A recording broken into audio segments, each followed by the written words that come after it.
Welcome aboard for another video. Thanks, Conductor Keith. Hello. The purpose of today's video is to look at these Menards tank cars, a CP rail set of 6 with different numbers. Now, I've never had a Menards car before, so we'll see how this goes. Full disclosure, the next shot will be me opening the box and showing you how it's packed. Well, on Christmas Day down in New Brunswick at my daughter and son-in-law's house, I opened the box. My wife had got this tank car set for me for Christmas and wrapped the whole outside box, but also had wrapped each individual box inside. So what you'll see is post unwrapping now that I'm back home here in Castleman, Ontario. So in this video, I will have a look at these rail cars and tell you what I like, what I don't like, and run them and give you some final thoughts at the end.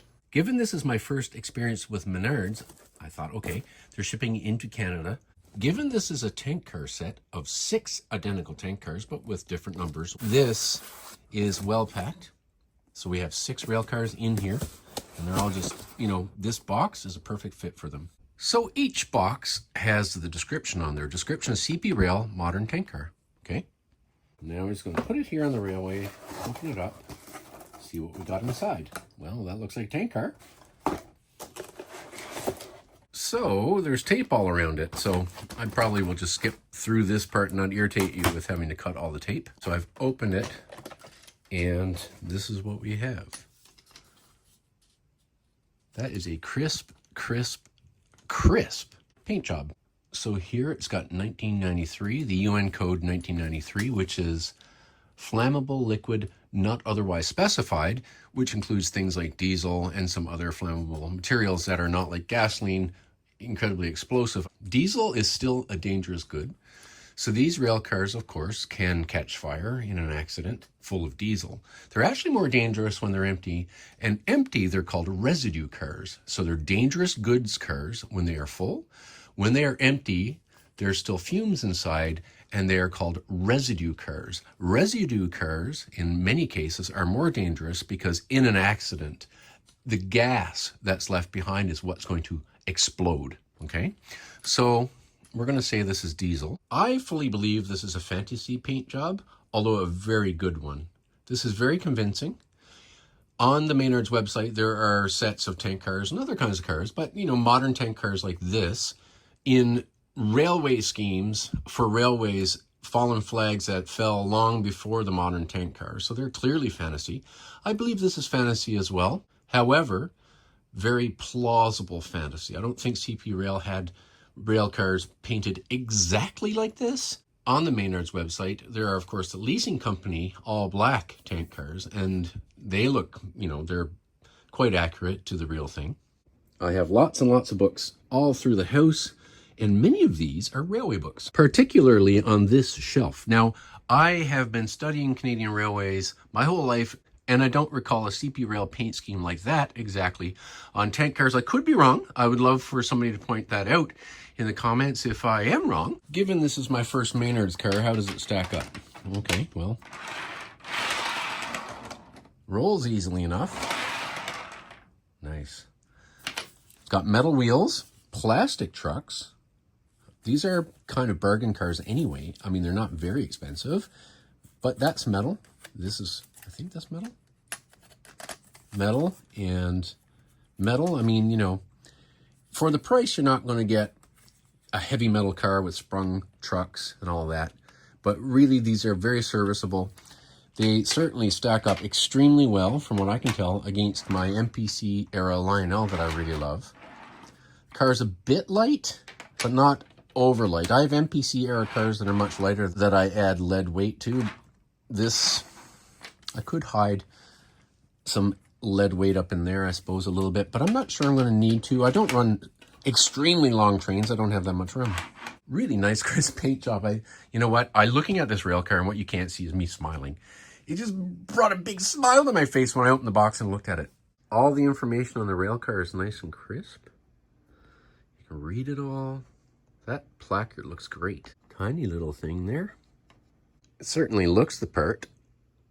When you take these Menards cars and you compare them to the top Lionel tank cars from the post-war period, and these are they're really heavy, nicely detailed. it really becomes apparent how modern these cars are. I mean, this would have been, to a kid or an adult in the late 1940s, early 1950s, these rail cars would be what they would see would be ultra modern. Fast forward a few generations, and this is what we have now.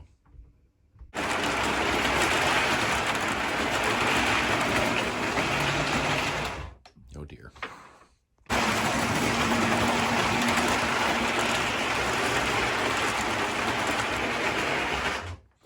You know, I'm trying to get a shot of it going around in this angle, and this is what happens almost every time.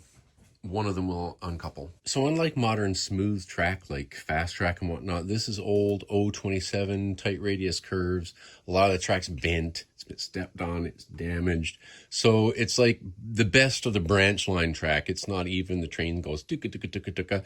Not to mention the fact that I've slightly super elevated the curves. So the trains do lean into the curves a little bit, which means things are uneven. And that'll probably cause uncoupling issues more than normal, but still and for all, these uncouple a lot. Now, tank cars are going to run as a unit train anyway, and let's face it, how many people actually switch cars around like they do in HO and whatnot and have operating sessions, you know, with this? Now, I do, and that's why I mount Kadee #1 couplers right there. See? So I'm going to mount Kadee #1s on one of these tank cars and use it in the operating sessions here on the layout.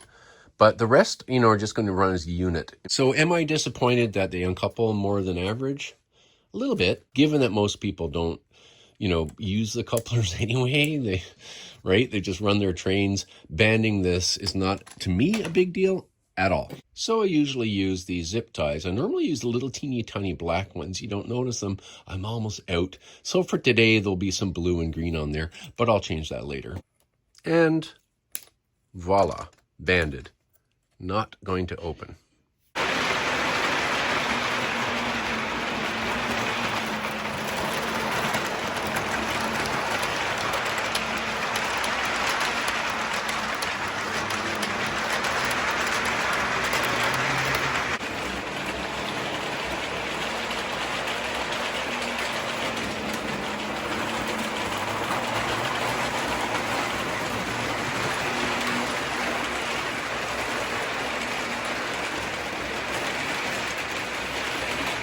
And now for a surprise. Now, I'm not easy to surprise, but when we got back from New Brunswick, my wife surprised me with this after I'd already started making this video. It's from me. Ah, what in the world is all this? 1, 2, 3, what? 4 rail cars. Ah! My goodness gracious. Look at that. This is, Well, these were a surprise I was not expecting. Well, you get to see me in my Grinch onesie because, you know, my whole family, son-in-law, daughter, son, wife, me, all had Grinch onesies Christmas morning. Now, we're not Grinches, though, just so you know. These were a complete surprise. Again, nice, really nice crisp lettering. All different numbers. And if you see how crisp that is, look. Nice, eh? Wonderful.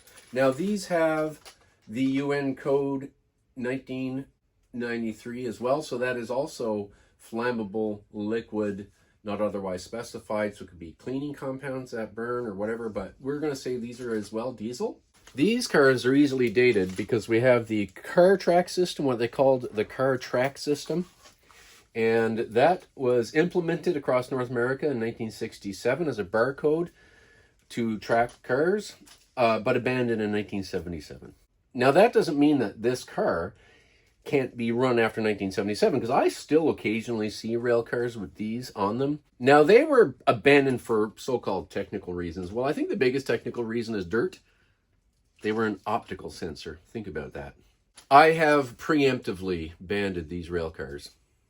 All banded or banded? Banded.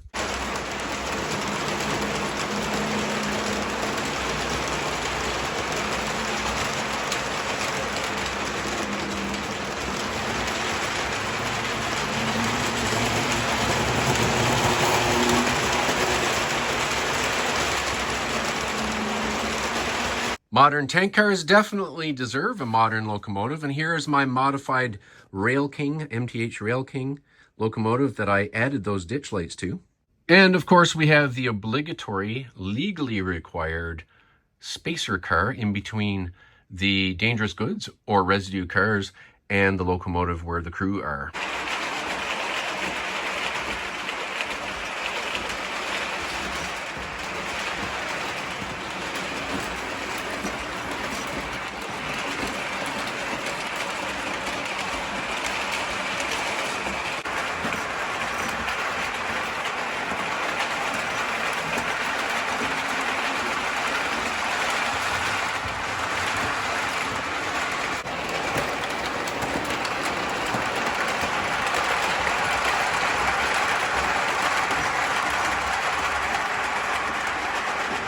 Now I'm going to do something unusual for me, and that's do a rating and then an average. I'm going to talk about decoration. So the paint scheme, well, it's all very nice and crisp. The end of the cars, some of the stenciling is a little bit off kilter. I've got lots of video and pictures of real trains, and I tell you that's very common in real rail cars. So I'm going to say the decoration on this is a 9.5 out of 10. Details, well, it's got lots of details. We've got the metal pieces here and here, the nice metal ladder. It's got lots of details, the nice top details, the tank welding, you know, all that, the placards, the hazmat placards. Well, you know, it's O-gauge toy. It's not going to be fine scale.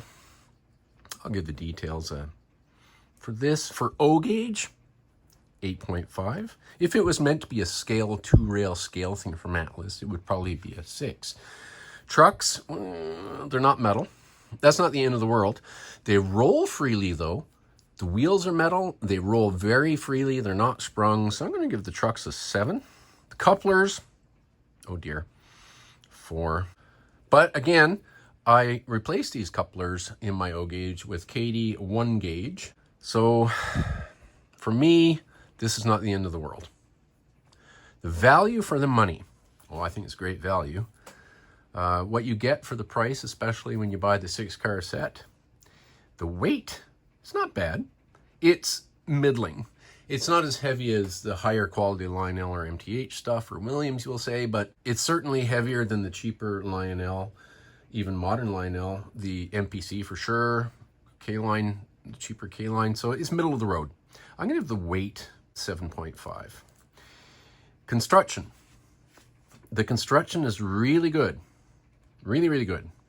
Can't say it's bad. I would have liked screws to hold on the trucks because I do a lot of work on cars. I weather them and stuff. Be nice to be able to unscrew the truck. Much easier. But otherwise, it's really good, especially for O-gauge. So the construction's neat.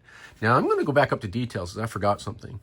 There's no stub sill or whatever. There's no underneath the tank cars. There's no point to attach your hose to empty the tank car. That's one of the first things I noticed. So we're going to make that a 7.5. So I've made the average 7.5. That's 75%. I think 75% out of 100 is a fair rating for these cars in a way. I'll get to that in a sec. If I remove the coupler issue, which is 4 out of 10, because I'm going to use these couplers anyway. So for me, I don't care about the couplers. Then it becomes an 80%. And that's closer to it. Now, here's the thing though, the smile. When I watch these go around, I smile. That's a 10, okay? Value, 9, smile, 10. You know, so my rating, if I want to be absolutely, completely accurate, 7.5, 75% of 100 is not bad. But really, I like these cars more than that. So take that for what you will. I really enjoy these rail cars, and I hope you found this useful.